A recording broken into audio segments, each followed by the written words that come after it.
Guys நான் உங்கள் மாதேஷ் 30 டே challenge of புஷ்அப்பில் டே 3 இன்னைக்கு நைட்டு தூங்குனதும் லேட்டு எழுந்ததும் லேட்டு அப்படியே ஃப்ரெஷ்அப் ஆகிட்டு கண்ணாடி பார்த்துட்டு ஒரு கிளாஸ் தண்ணி குடிச்சு முடிச்சுட்டு புஷ்அப் பண்ண ஸ்டார்ட் பண்ணிட்டேன். சூரியன் சீக்கிரமாக வந்துடுச்சுன்னு பார்த்தீங்கன்னா நம்ம லேட்டாக வந்துட்டோம். வந்த ஸ்பீடில் சீக்கிரமாக முடிச்சிடலான்னு பார்த்தீங்கன்னா ஃபஸ்ட்டு செட்லேயே ஷோல்டர் பெயின் ஆகிடுச்சு. கொஞ்ச நேரம் ரெஸ்ட் எடுத்துகிட்டு நானும் திரும்ப போட ஸ்டார்ட் பண்ணிட்டேன். இன்றைக்கி டே 3 அதனால் 8 இன்க்ரீஸ் பண்ணுவோம். ஒவ்வொரு செட்டுக்கும் 4 நாள் இன்க்ரீஸ் ஆகும். வீடியோ குவாலிட்டி கொஞ்சம் கம்மியாக இருக்கும் ஃப்ரெண்ட்ஸ், கொஞ்சம் அட்ஜஸ்ட் பண்ணிக்கோங்க. ஒரு வழியை நம்மளும் முடிச்சிட்டோம். டீ குடிச்சிட்டு இருக்கல நம்மளோட ஃப்ரெண்டு என்ட்ரி கொடுத்தாரு. அவருக்கும் 2-3 பிஸ்கெட்டை கொடுத்துட்டோம். இன்றைக்கி நமக்கு லீவு. வீட்டில் பாட்டு பாடலான்னு பாட்டு பாடி அங்கே ஒரு ஃபன் ஆகிடுச்சு. லஞ்சை முடிச்சுட்டு ஈவினிங் நம்ம ஏரியா கைஸோட விளையாட கிளம்பிட்டேன். விளையாடுறது நம்ம டெலிவரி தான்.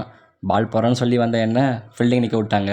கீப்பிங் நின்னவன் வந்த ஒரு பாலை கூட பிடிக்கல. ஸோ நான் போய் கீப்பிங் நின்று நெக்ஸ்ட்டு நானும் ஆடிட்டேன். 4-5 பால் ஆடி நானும் அவுட் ஆகிட்டேன். வீட்டுக்கு போய் குளிச்சுட்டு எங்கள் சித்தி கால் பண்ணி வீட்டாண்ட விடான்னு கூப்பிட்டாங்க. ஸோ நானும் வீட்டுக்கு கிளம்பி போயிட்டேன். அங்கே போய் சின்ன குழந்தையாக மாறிட்டேன்.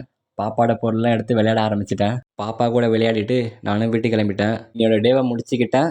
அப்புறம் நாளைக்கு பார்க்கலாம்.